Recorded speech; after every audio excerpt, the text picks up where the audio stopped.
Lorsque les mages vinrent à Jérusalem, ils dirent, « Nous sommes venus chercher un roi. » Cela signifie que Dieu a envoyé sur la terre un roi, et non un premier ministre, ni un maire, ni un gouverneur, mais un roi véritable. Malheureusement, beaucoup ne comprennent pas le but de la venue de Jésus. Ce n'était pas simplement de prêcher ou de fonder une religion. Le but de la venue de Jésus était de restaurer les rois dans leur royaume. Jésus est venu rappeler à l'humanité sa position royale, sa véritable identité en tant que citoyen du royaume de Dieu. C'est pourquoi la Bible doit être comprise à la lumière de ce qu'est un royaume et de ce qu'est un roi.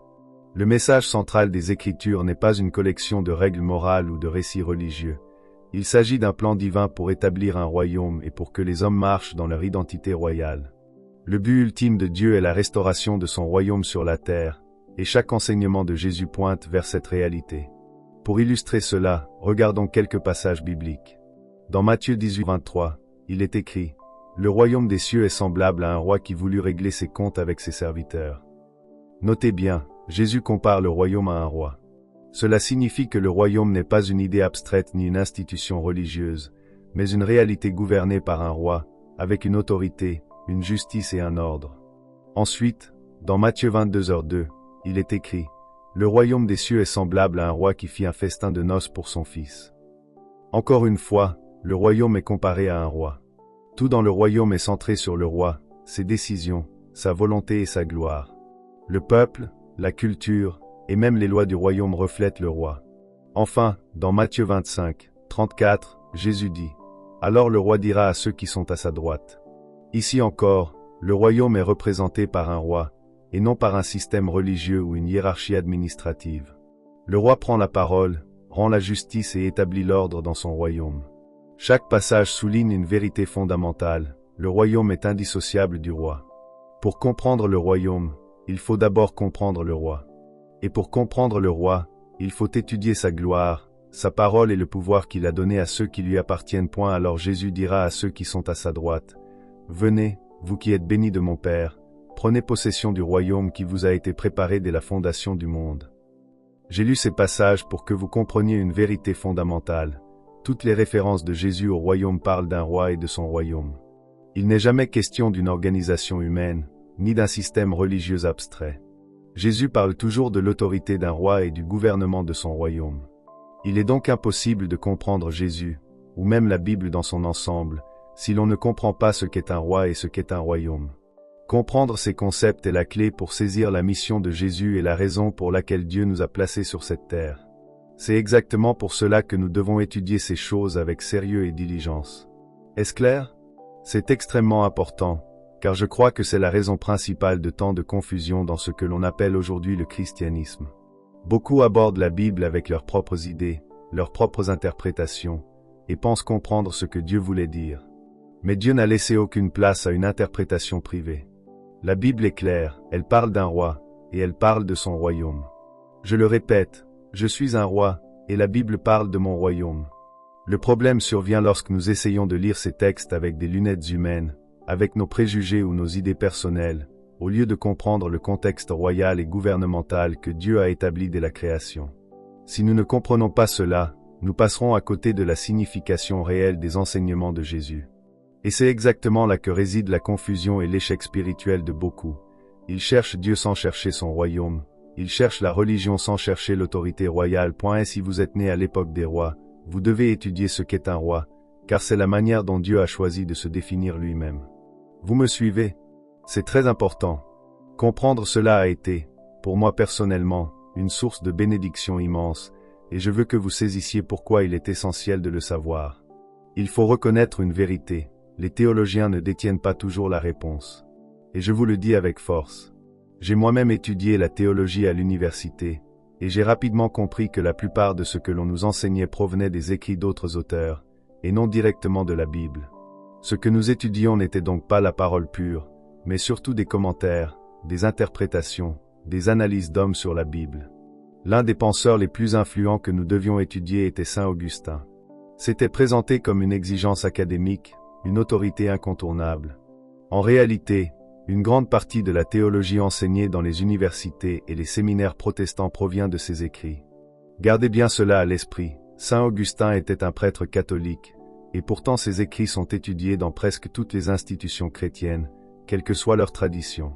Cela montre à quel point l'enseignement humain a modelé notre compréhension de la Bible, parfois au détriment de la vérité originale concernant le roi et le royaume. Étant catholique, Saint Augustin approchait la Bible avec une perspective et un contexte strictement catholique. Étage 90% des pasteurs formés dans les séminaires ont étudié cet homme, moi y compris. Il a donc apporté à la Bible une compréhension profondément influencée par son arrière-plan religieux, et les protestants, sans s'en rendre compte, ont fini par adopter cette vision comme base de leur propre théologie. Pourtant, lorsque j'ai lu la plupart des écrits de Saint Augustin, je n'y ai trouvé aucune mention du royaume. Aucun enseignement clair sur le royaume de Dieu. J'avais obtenu un diplôme en théologie, l'étude de Dieu, sans jamais avoir eu un seul cours consacré au royaume. Pas un seul. Le mot « royaume » n'a jamais été discuté en classe. Et pourtant, la Bible entière parle d'un roi et de son royaume. Dieu lui-même s'identifie comme roi. Il n'y a aucun doute à ce sujet. Il se présente constamment comme le souverain qui gouverne son royaume. Il y a quelque chose d'essentiel à comprendre. Dieu s'identifie à certains concepts dans la Bible parce qu'il révèle sa nature. Par exemple, Dieu se définit lui-même comme roi parce que c'est la nature même de son gouvernement et la manière dont il souhaite être compris et révélé dans la création. Toute lecture sérieuse de la Bible doit commencer par cette vérité. Dieu est roi, et le royaume est son plan. Dieu s'est également identifié au lion. Pourquoi? Parce qu'il a créé le lion et connaissait parfaitement sa nature, le courage, la force, la majesté, la royauté. C'est pourquoi Jésus est appelé le lion de Juda. Dieu ne parle pas simplement de l'animal, mais des qualités qu'il représente, le courage, la puissance, la noblesse, la confiance. De la même manière, Dieu s'est comparé à l'aigle, en disant « Je vous porterai comme un aigle porte ses petits ». L'aigle est un oiseau puissant, majestueux, confiant. Il possède une vision perçante, vole plus haut que tout autre oiseau, et ne se nourrit que de proies vivantes. Ses qualités, force, majesté, vision, puissance sont utilisées par Dieu pour décrire sa nature. Et de la même manière, Dieu s'est identifié à une qualité de dirigeant, celle d'un roi. Autrement dit, pour comprendre Dieu, il faut étudier les caractéristiques d'un roi, sinon nous passerons à côté de la véritable nature de Dieu. Dieu aurait pu dire, un président nous est né, ou un premier ministre nous est donné. Mais il n'a pas dit cela. Il a dit, un roi nous est né. C'est intentionnel. C'est voulu. Pour saisir qui est Dieu, pour comprendre son plan, pour voir comment il gouverne, il faut comprendre ce qu'est un roi. Pour comprendre Dieu, il faut comprendre ce qu'est un roi. Et pour comprendre son gouvernement, il faut impérativement comprendre ce qu'est un royaume. Dieu n'a jamais défini son règne comme une république, ni comme une démocratie, ni comme un système communiste ou socialiste. Il l'a défini comme un royaume. Voilà pourquoi il est impossible de comprendre la Bible sans comprendre ce qu'est un roi et un royaume. Si vous ne le faites pas, vous risquez de lire la Bible à votre manière, en tirant vos propres conclusions, et de passer à côté du véritable sens que Dieu voulait transmettre. C'est exactement ce que font de nombreux théologiens aujourd'hui. Ils deviennent tellement absorbés par l'étude des mots, par des analyses profondes, qu'ils en oublient la véritable signification. Ils cherchent à paraître profonds, mais moi, je ne cherche pas à être profond. Je cherche à être juste, à dire la vérité telle qu'elle est. J'ai entendu des enseignements très profonds, mais qui étaient faux. Et même récemment, j'ai écouté 2 grands prédicateurs. Ils prêchent avec puissance, font crier la foule, impressionnent le public, mais en réalité, ils passent à côté de l'essentiel. Leur profondeur ne reflète pas la vérité du royaume. Mais le problème, c'est que le message n'est pas toujours juste. Beaucoup enseignent des choses puissantes, impressionnantes, mais qui ne communiquent pas ce que Dieu voulait vraiment dire. Le milieu religieux a un défi majeur. Nous sommes souvent plus excités par les émotions que par la vérité. Trop de gens suivent Dieu pour ressentir quelque chose, pour vivre une expérience, plutôt que pour être réellement transformés par le royaume et par la parole. Quant à moi, je ne cherche pas seulement à être excité. Je veux être dans la vérité. Et plus on avance dans la vie, moins on a de temps à perdre. Nous ne voulons pas nous tromper. Nous voulons vivre le reste de notre vie dans la vérité, guidés par la compréhension de Dieu lui-même. C'est pourquoi il est impératif d'étudier ce que Dieu dit de lui-même. Il dit, « Je suis un roi ». Et lorsqu'on comprend cela, on peut commencer à saisir le royaume et notre place dans celui-ci. Aujourd'hui, je vais vous enseigner les qualités d'un roi, les caractéristiques d'un roi. Nous en avons déjà vu quelques-unes, et si le temps nous le permet, j'aimerais en examiner 3 autres aujourd'hui. Sinon, nous reprendrons ici la semaine prochaine. Mais avant tout, souvenez-vous, la royauté n'est pas un titre honorifique, ni une position superficielle. La royauté est une nature, un caractère, une responsabilité, et elle reflète la gloire et le gouvernement de Dieu. Nous avons parlé précédemment de la question d'Hérode, qui, dès sa naissance, ne possédait pas ce qui définit un roi. C'était notre premier point, les rois naissent rois. Le deuxième point, que nous avons également abordé, est que les rois doivent être formés pour leur rôle et leurs responsabilités. Ils doivent être entraînés, instruits et préparés pour gouverner efficacement. C'est là que nous nous étions arrêtés la dernière fois. Aujourd'hui, le troisième point concerne la gloire d'un roi. La gloire d'un roi, c'est tout ce qui exprime sa véritable nature. Tous les rois possèdent ce que l'on appelle la gloire. Remarquez ceci, on ne parle jamais de gloire lorsqu'il s'agit d'un président ou d'un premier ministre. Vous n'entendez jamais quelqu'un dire « la gloire de notre premier ministre » ou « la gloire du président des États-Unis ». Non, cela n'existe pas. Mais dans la Bible, on lit sans cesse la gloire du roi. Les rois possèdent cette gloire, et elle révèle leur identité et leur autorité. Alors, qu'est-ce que la gloire? La gloire d'un roi est tout ce qui exprime la véritable nature du roi.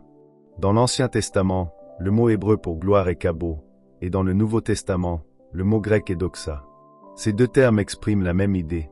La gloire est l'expression visible de la nature et du caractère du roi. C'est ce qui rend un roi unique, puissant et souverain dans son royaume. Les mots hébreux kabo et grec doxa signifient le poids complet, la véritable essence d'une chose, ou encore ce qu'une chose est vraiment dans sa nature profonde. Ainsi, lorsque nous parlons de la gloire d'un roi, nous parlons de ce qui manifeste sa nature, de ce qu'il est vraiment. La gloire est l'expression visible de l'identité et de l'autorité du roi. Regardons quelques passages bibliques. Exode 14, 17-18 dit « Les Égyptiens sauront que je suis l'Éternel quand j'aurai manifesté ma gloire au détriment de Pharaon, de ses chars et de ses cavaliers. » Ce verset est très important. Dieu dit « Je vais montrer ma gloire ». Cela signifie « Je vais révéler ma nature par mes actions ». Les rois révèlent leur nature à travers leurs actes, leurs décisions et leurs œuvres. Ils démontrent qui ils sont par ce qu'ils accomplissent. Ainsi, lorsque Jésus affirme qu'il est roi, cela signifie qu'il possède une nature spécifique et qu'il la révèle par ses actions. C'est exactement ce que Dieu dit à Moïse, « Laisse ma gloire se manifester ».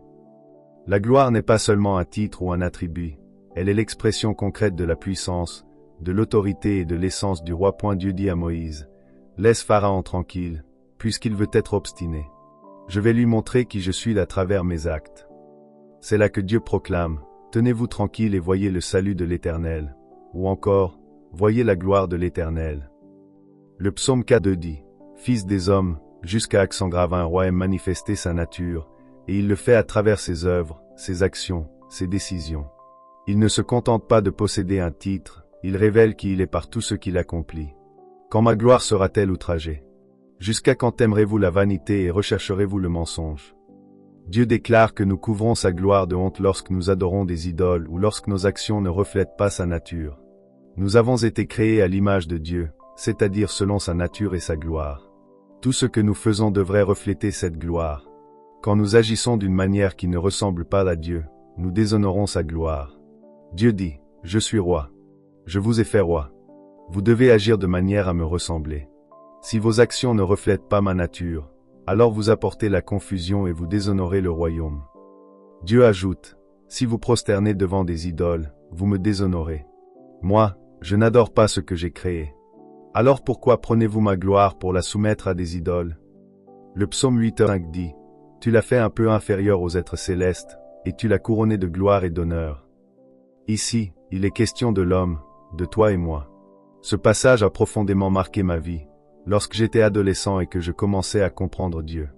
Le psaume 8:1 dit, « Éternel, notre Seigneur, que ton nom est magnifique sur toute la terre.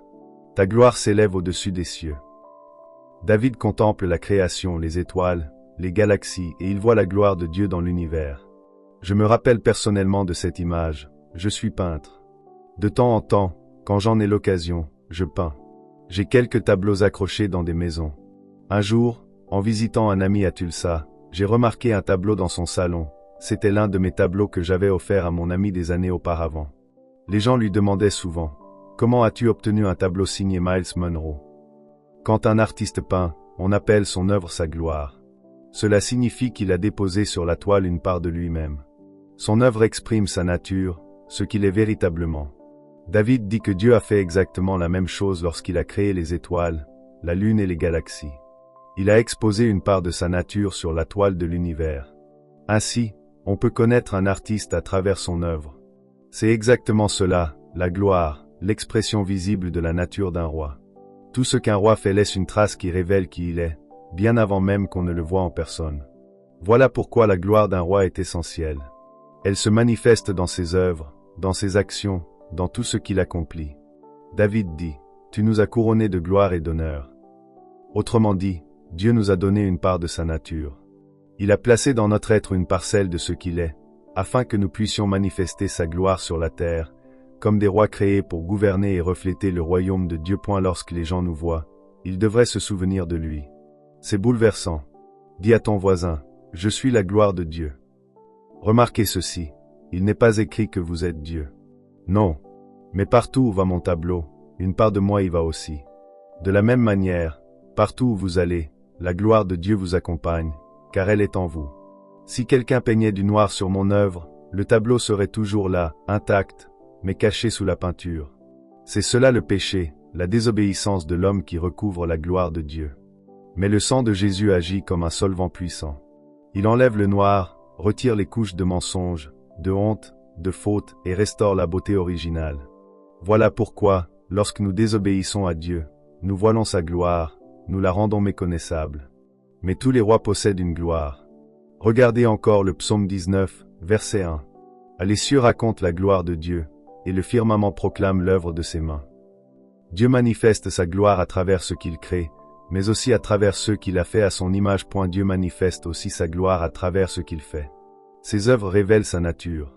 Maintenant, laissez-moi toucher un point qui trouble encore beaucoup de théologiens, surtout dans les milieux charismatiques, la question de la maladie. Beaucoup se demandent, est-ce Dieu qui rend malade? Certains enseignent que Dieu permet la maladie. D'autres affirment que non. Mais une chose est certaine, beaucoup de maladies viennent simplement de notre propre négligence. Quand on ne mange pas correctement, quand on ne se repose pas, quand on ne prend pas soin de son corps, il finit par réagir et la maladie apparaît. Autrement dit, parfois, nous nous rendons malades nous-mêmes. Mais il existe aussi des maladies qui semblent arriver dans ta vie sans que tu en sois responsable. Peut-être qu'elles viennent de ton ADN, d'un héritage génétique, ou d'un facteur que tu ne contrôles pas. Dans ce cas, tu as besoin d'une guérison. Tu as besoin d'un miracle. Souviens-toi de cet homme né aveugle dans les évangiles. Et lorsque Jésus, il regarde tout cela et il attend le moment parfait pour intervenir, afin que lorsque la délivrance arrive, personne ne puisse dire que c'est grâce à toi, à un médecin, à un ami, à un système ou à une circonstance. Non. Dieu veut que tout le monde sache que c'est lui, que sa main t'a soutenu, que sa puissance t'a restauré, que sa gloire s'est manifestée dans ta vie. Parfois, Dieu te laisse toucher le fond pour que quand il te relève, tu deviennes un témoignage vivant.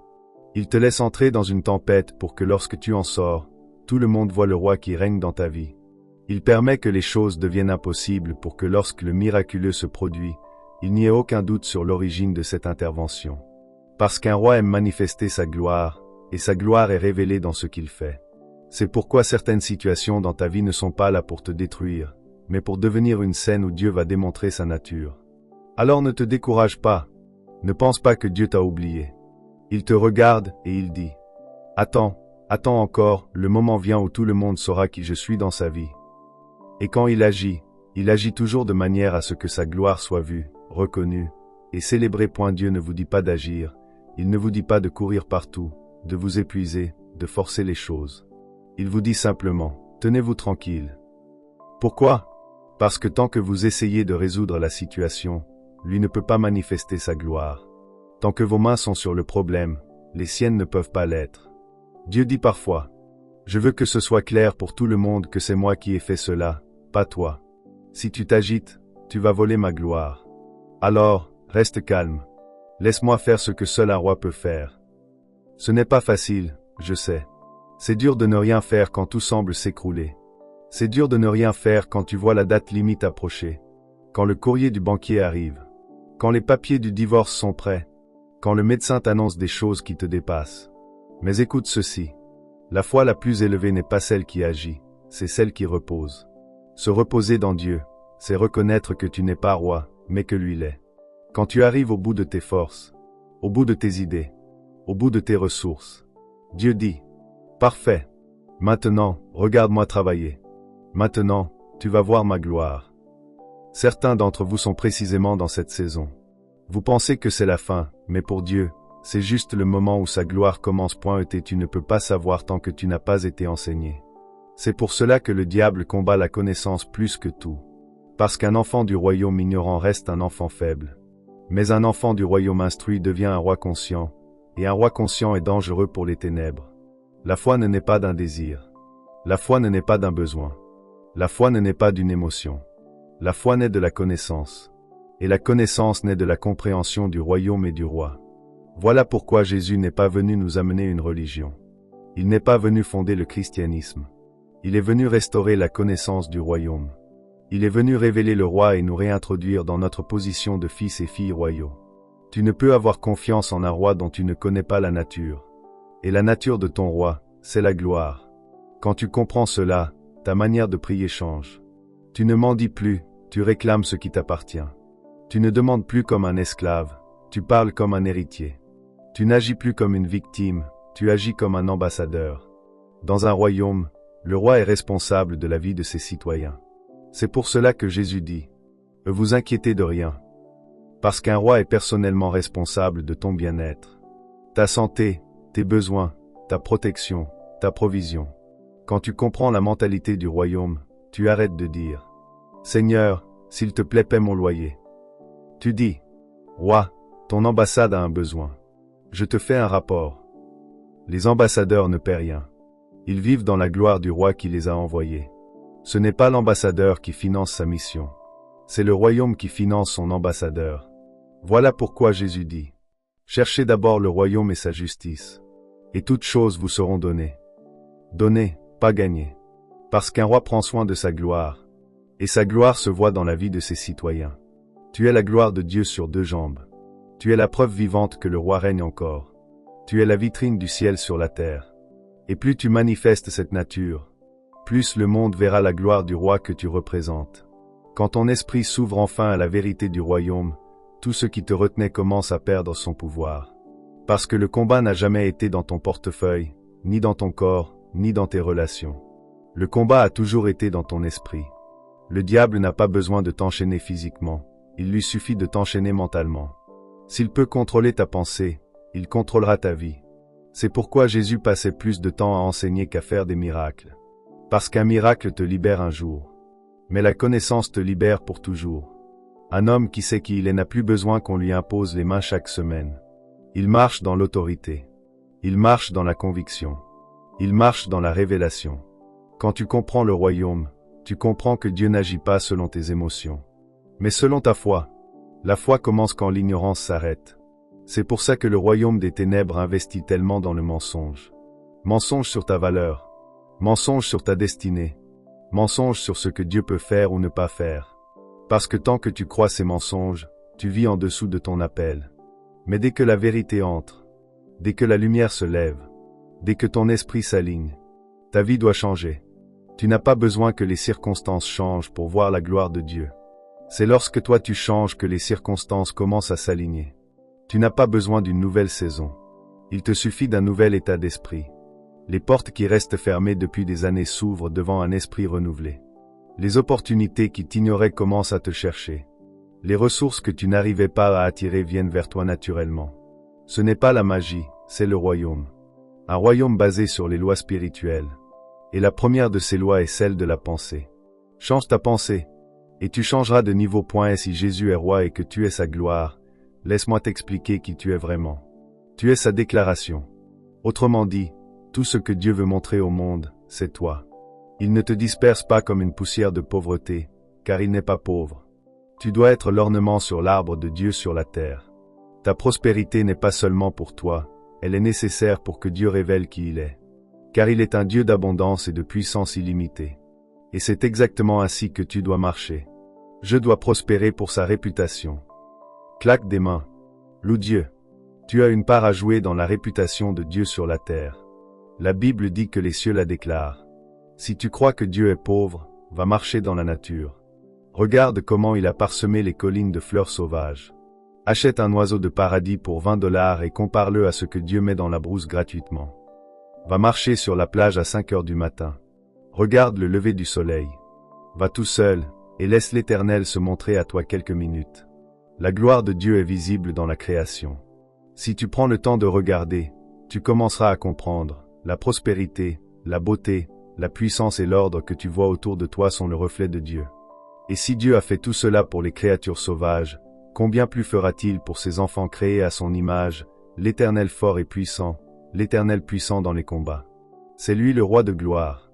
Voyez-vous, la gloire de Dieu ne se limite pas aux manifestations extraordinaires ou aux miracles spectaculaires. Elle se révèle dans tout ce qu'il crée, même dans les fonctions naturelles de ton corps. Chaque respiration, chaque battement de cœur, chaque mouvement, tout parle de sa gloire. Si un homme n'a jamais connu Dieu, il n'a aucune excuse, car Dieu se révèle à travers la nature et ses œuvres. Même sans théologie, même sans église, les cieux racontent sa gloire, le soleil, la pluie, la mer, les montagnes, tout témoigne de lui. C'est pourquoi tu dois utiliser tout ce que tu as, tes capacités, ton corps, tes fonctions naturelles, pour la gloire pour laquelle elles ont été créées. Oui, même des choses simples, comme pouvoir te soulager, sont une démonstration de la puissance et de l'ordre de Dieu dans la vie humaine. Chaque fonction normale, chaque talent, chaque respiration est une déclaration visible de sa gloire. Élevez maintenant vos yeux spirituels et lisez le psaume 24 avec moi. Élevez, portes, vos linteaux. Élevez-vous, portes éternelles, afin que le roi de gloire fasse son entrée. Qui est ce roi de gloire? C'est l'Éternel fort et puissant, l'Éternel puissant dans les combats. Il est le roi, et toi, en tant qu'enfant du royaume, tu es sa gloire sur la terre. Tout ce que tu es, tout ce que tu fais, reflète sa nature, sa majesté, et son pouvoir. David, c'est mon père spirituel. Laisse-moi te dire pourquoi. David comprenait quelque chose que peu de rois ont jamais compris. Il connaissait ses propres limites, mais il connaissait surtout l'illimité de Dieu. David dit en substance: oui, j'ai une armée. Oui, j'ai des victoires. Oui, j'ai des richesses. Oui, je suis puissant. Mais ma gloire n'est rien comparée à la gloire du roi des rois. C'est extraordinaire.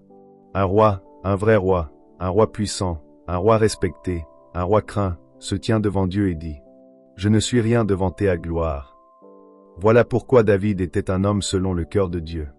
Il savait reconnaître la supériorité absolue du roi du ciel. Il dit: qui a suspendu les cieux comme une tenture? Qui a rempli les galaxies comme on sème des graines? Qui a peint les poissons de couleurs impossibles, et les a laissés nager sans jamais exiger un applaudissement? Qui a placé les fleurs dans le champ, des millions, juste pour la beauté, et ne réclame même pas qu'on les voit toutes? Ce roi-là a un poids que personne ne peut porter. C'est ce que signifie le mot gloire: poids, densité, importance, gravité. Dieu est tellement rempli de lui-même qu'il déborde dans tout ce qu'il crée. David dit: ce que je suis, ce que j'ai, ce que je fais, tout cela est petit. Mais ce roi pèse lourd. C'est lui, le roi de gloire. Amen. Et si c'est lui qui les possède, alors il n'y a rien ni personne qui puisse s'opposer à sa volonté. C'est pour cela que David dit: ouvrez les portes et que le roi de gloire entre. Il ne parle pas de portes physiques seulement, mais des portes de ton cœur, de ton esprit, de ta vie. Il dit: laisse entrer celui qui possède tout, celui qui détient toutes les armées, celui qui est le roi de gloire. Rappelle-toi, rien de ce que tu possèdes n'est vraiment à toi. Tout ce que tu as, ta maison, ton compte bancaire, ta voiture, tes talents, c'est un prêt du roi. Quand tu comprends cela, tu cesses de te battre avec anxiété ou inquiétude. Tu commences à vivre dans la reconnaissance et l'humilité, et ta vie reflète la gloire de Dieu. Le Seigneur des armées ne se contente pas de régner dans les cieux. Il veut entrer dans ta vie, prendre possession de ton domaine, de ton esprit, de ton corps, de ton cœur. Et quand tu le laisses entrer, tout change. Ton esprit se libère de la peur. Ta destinée commence à se réaliser. Et les bénédictions du royaume commencent à affluer sans effort. C'est là la puissance de la royauté de Dieu. Un roi qui ne règne pas à distance, mais qui veut entrer dans ton royaume personnel pour que sa gloire se manifeste à travers toi. Demandez: qui est-ce? Parce que lorsque la gloire de Dieu se manifeste à travers toi, les gens voient quelque chose de plus grand que tout ce qu'ils connaissent. Souviens-toi, Dieu est le Seigneur de toutes les armées, du ciel, de la terre et du monde invisible. Aucun démon, aucun esprit mauvais, aucune force ne peut te toucher sans sa permission. Rien, absolument rien. Comme l'histoire de Job le montre, tout est sous son contrôle. C'est pourquoi, à partir d'aujourd'hui, tu ne dois plus jamais t'inquiéter de quoi que ce soit que Dieu ne puisse gérer. Il est roi, et son autorité est absolue. Regarde encore le psaume 96 verset 3. Racontez sa gloire parmi les nations, ses merveilles parmi tous les peuples. Quelle déclaration royale! Partager la gloire de Dieu parmi les nations, cela signifie montrer qui il est dans ton pays, montrer qui il est dans ton travail, montrer qui il est dans tes études, montrer qui il est dans ta famille. En fait, quand les gens te regardent, ils devraient être étonnés, admiratifs, et même un peu confus, parce que ta vie révèle la puissance, la majesté et la gloire du roi de gloire. Tu n'es pas simplement un croyant. Tu es un ambassadeur du royaume, un représentant vivant de Dieu sur la terre. Et chaque action, chaque parole, chaque décision devrait refléter la grandeur de celui qui est roi de gloire. Mais si tu fais les choses pour la gloire de Dieu, alors cela prend tout son poids, toute sa valeur. Regardez Jean 8, verset 54. Si je me glorifie moi-même, ma gloire n'est rien. C'est mon Père que vous appelez votre Dieu qui me glorifie. Alléluia. Voyez-vous, Jésus nous montre ici une vérité fondamentale. La gloire personnelle est insignifiante si elle n'exprime pas la gloire de Dieu. Un roi véritable ne cherche pas à se glorifier pour soi-même. Un roi authentique manifeste la nature et la gloire de celui qu'il représente. C'est pourquoi, partout où vous allez, à l'école, au travail, dans votre famille, dans vos interactions quotidiennes, les gens devraient se demander: est-ce que Dieu est ici aujourd'hui? Parce que votre vie, vos actions, vos paroles devraient révéler la nature de Dieu. Tu ne peux plus donner simplement ton esprit humain, limité et parfois irrité, quand quelqu'un te provoque. Donne plutôt l'esprit de Dieu, l'esprit d'un roi, un esprit de sagesse, de patience, d'autorité et de maîtrise. Comme le dit le psaume 96, il ne s'agit pas seulement de parler de Dieu, mais de montrer ses œuvres parmi les peuples, de représenter sa grandeur et sa gloire. C'est exactement ce que chaque roi fait pour son royaume. Il ne cache pas sa nature, il se montre. Et si tu comprends cela, tu réalises que ta vie doit être une déclaration visible de la gloire de Dieu, partout où tu es placé. C'est la raison pour laquelle Jésus, le roi des rois, disait: si je me glorifie moi-même, ma gloire ne vaut rien. Mais si c'est mon Père qui me glorifie, alors ma gloire est véritable. Meilleur chauffeur de taxi possible. Pourquoi? Parce que ta vie manifeste la gloire de Dieu. Jean 17, verset 4 dit: je t'ai glorifié sur la terre. J'ai achevé l'œuvre que tu m'as donnée à faire. Regardez bien, Jésus nous montre que la véritable gloire se manifeste dans l'accomplissement de l'œuvre que Dieu nous a confiée. Chaque talent, chaque responsabilité, chaque action est une opportunité de refléter le roi des rois. Apporter gloire à Dieu ne se limite pas aux chants, aux applaudissements ou aux moments à l'église. La gloire se manifeste dans la vie quotidienne, quand tu travailles, quand tu produis, quand tu accomplis ce que Dieu a placé entre tes mains. Que tu sois secrétaire, mécanicien, plombier, chauffeur de taxi, agent d'entretien ou entrepreneur, tu dois être excellent dans ce que tu fais. Ton travail devient alors un témoignage vivant de la royauté de Dieu, une expression tangible de sa gloire sur terre. Comprends ceci, la gloire de Dieu se voit dans l'excellence de ce que tu fais, dans la qualité de ton travail, dans ton intégrité, dans ta persévérance, dans ton influence sur les autres. Chaque action peut soit honorer le roi, soit déshonorer sa gloire. Ainsi, le but ultime n'est pas seulement de réussir pour toi-même, mais de montrer au monde qui est le roi que tu sers. Chauffeur de taxi, tu deviens le plus rempli de gloire du pays. Quand les passagers montent dans ta voiture, ils doivent sentir qu'ils entrent dans un lieu royal, un espace où la présence de Dieu est tangible. Ton attitude doit être si céleste que les gens ont l'impression d'être au ciel. Pensez-y, le gouvernement essaie depuis des années d'améliorer notre sens de l'hospitalité. Ils veulent que les gens sourient, soient polis. Mais aucune loi ne peut forcer quelqu'un à sourire véritablement. On peut faire semblant 5 secondes, et le masque tombe aussitôt. La seule manière d'avoir une transformation véritable de l'attitude, c'est d'avoir une révélation spirituelle de qui nous sommes. Quand tu comprends que tu appartiens à la royauté, que tu es l'enfant d'un roi, tu commences naturellement à agir comme tel. Cette révélation influence non seulement toi, mais tout ton entourage. Lorsque tu réalises que tu ne travailles plus simplement pour une entreprise ou pour un salaire, mais pour un roi, ton attitude change instantanément. Tu n'as pas besoin de formations humaines ou d'enseignements sur la politesse. Ce dont tu as besoin, c'est d'une formation divine, une révélation de Dieu à toi. Parce que si l'esprit d'un roi habite en toi, alors tout ce que tu fais et tout ce que tu dis reflète la gloire de Dieu. Automatiquement et sans effort humain. Si l'intérieur n'est pas transformé, ta vie ne changera pas, même si tu apprends à faire semblant à l'extérieur. Tout vient de l'intérieur, de la gloire.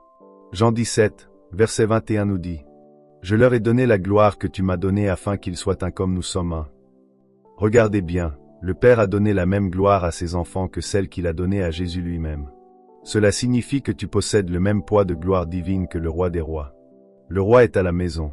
Gloire à Dieu. Maintenant, parlons de la parole d'un roi, et nous approfondirons ce point la semaine prochaine. La parole d'un roi, c'est la loi, c'est l'expression de sa volonté. Quand un roi parle, il ne se contente pas de dire quelque chose, il impose sa volonté et sa loi. Comparez cela à notre système gouvernemental, il faut des années pour qu'une loi soit votée. Elle doit passer par le Sénat, l'Assemblée, des débats interminables, des amendements, des votes, et ainsi de suite. Mais quand un roi parle, il n'a aucune de ces procédures. Sa parole est immédiatement effective, elle a force de loi. Et c'est exactement ainsi que fonctionne la parole de Dieu. Lorsque le roi parle, sa parole a un effet immédiat. Elle transforme, elle crée, elle ordonne.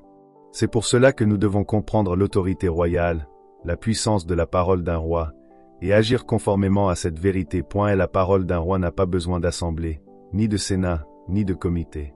Quand il parle, c'est la loi. Elle est immédiatement exécutoire, sans discussion, sans délai. Et c'est crucial de comprendre cela.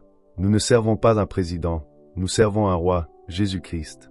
La Bible n'est pas un livre politique, ce n'est pas un manuel de débat, c'est le livre d'un roi. On ne discute pas la parole d'un roi. On ne débat pas ce que dit un roi. Récemment, 60 évêques se sont réunis et ont tenté de redéfinir la parole de Dieu. Ils ont voté comme dans une démocratie, pensant corriger le roi, déclarant: « Il y a des relations homosexuelles. Roi, tu t'es trompé. » Mais ils ont commis une erreur fondamentale, réduire Jésus-Christ au rang de président ou de premier ministre. Jésus n'est ni l'un ni l'autre. Il est roi, et sa parole n'est pas sujette à débat. C'est pourquoi tous ceux qui traitent la parole de Dieu comme une opinion politique ne font pas partie du royaume de Dieu, même s'ils se disent chrétiens. Ils ont créé une nouvelle organisation qu'ils appellent christianisme. Mais ce n'est pas le royaume de Dieu, car dans le royaume, on ne discute pas la parole d'un roi. Quand un roi déclare qu'une chose est une abomination, aucun vote, aucune assemblée, aucun débat ne peut changer cela. Tu peux choisir de te rebeller contre la parole du roi, mais appelle cela par son vrai nom, rébellion. Ne cherche pas à déguiser ton opposition ou à la présenter comme une vérité divine. Et si tu décides de vivre dans la rébellion, sois honnête, dis simplement: « Je vis dans la rébellion et j'aime ça. Laisse-moi tranquille. » Il n'y a aucun problème avec la transparence, car ton jugement est déjà inclus dans ta désobéissance. Mais ne tente jamais de justifier la perversion en lui donnant une fausse dignité ou en la présentant comme acceptable. Revenons à l'essentiel. Le mot d'un roi, c'est la loi. Lorsque nous étudions ce que sont les rois, nous découvrons une vérité fondamentale. Quand un roi parle, sa parole devient la loi, et c'est sa volonté qui s'exprime. Remarquez bien, la parole d'un roi n'est pas simplement une opinion, c'est l'expression de sa volonté souveraine. Quand j'ai étudié cela, j'ai découvert quelque chose d'incroyable. La parole d'un roi n'a pas besoin de validation, de discussion ou de vote. Elle est immédiatement exécutoire et irrévocable. Et la parole d'un roi devient une véritable constitution. Alléluia. C'est pourquoi la société finit par céder aux pressions culturelles et adopter toutes sortes de valeurs instables, représentées dans les médias, les séries ou les modes du moment. Ils créent leur propre version de la vérité, fondée sur leur volonté et leur interprétation personnelle, mais ce n'est ni la volonté de Dieu, ni sa grâce véritable. Dans le royaume de Dieu, la Constitution est constituée des paroles du roi, celles qu'il nous a laissées dans la Bible.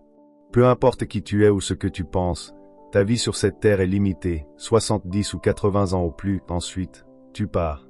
Alors, pourquoi devrions-nous accorder notre foi ou notre obéissance à quelqu'un qui n'a pas l'autorité souveraine du roi? La parole de Dieu est éternelle. Peu importe que nous vivions ou mourions, sa parole reste immuable. Si tu souhaites changer quelque chose, commence par changer tes propres paroles et actions, mais ne cherche jamais à modifier une parole qui est éternelle. Avant même que tu ne partes, sa parole demeure intacte. Jeunes gens, écoutez attentivement. La Bible enseigne que certaines pratiques, comme l'homosexualité, vont à l'encontre de la volonté divine. Cela ne signifie pas que vous êtes condamnés à vivre dans l'erreur, mais que vous devez vous aligner sur ce que Dieu a établi. Si tu as besoin d'accompagnement pour trouver un partenaire conforme à la volonté de Dieu, cherche conseil et aide.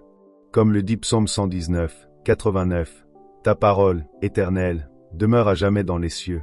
Point Seigneur, ta parole est éternelle. Elle est établie dans les cieux et ne change pas selon les modes ou les idées du monde moderne. Ce qui est vrai aujourd'hui restera vrai demain, car Dieu ne change pas d'avis. Comme le dit Ecclésiaste 8h2, « Obéis au commandement du roi, car tu as prêté serment devant Dieu. » Ne te précipite pas pour quitter la présence du roi et ne prends pas parti pour des causes injustes. Cela signifie, ne rejoins pas ceux qui cherchent à justifier des actions contraires à la volonté de Dieu. Si tu te retrouves dans un environnement où des pratiques injustes ou perverties sont tolérées, reste à ton poste mais ne consens pas à l'erreur. Tu peux dire calmement, « Je sais que ce que vous faites n'est pas juste, je m'en éloigne », sans te disputer. Ta conscience et la parole de Dieu te guideront et te montreront ce qui est vrai. Les mauvaises causes ne sont pas nouvelles. Aujourd'hui, elles sont portées par des lobbyistes qui cherchent à changer les lois de Dieu. Mais Dieu dit, « Ne venez pas devant moi avec vos causes perverties. » Même si 90% des gens votaient pour modifier la nature humaine, cela ne changerait rien, car ton corps et ton esprit n'obéissent pas au vote majoritaire. Gloire à Dieu. Quand tu retournes à l'école ou dans ton entourage, partage cette vérité. Certaines causes sont mauvaises, et il est important de le dire clairement aux jeunes hommes et aux jeunes femmes. Diffuse la vérité et ne te laisse pas influencer par l'opinion publique. Le verset continue, « Puisque la parole du roi est suprême, qui osera lui dire que fais-tu » La leçon est simple, quand un roi parle, il n'y a pas de débat possible. Si c'était un président, on pourrait voter, si c'était un premier ministre, on pourrait discuter. Mais c'est un roi, et sa parole est suprême, surpassant toute autre parole.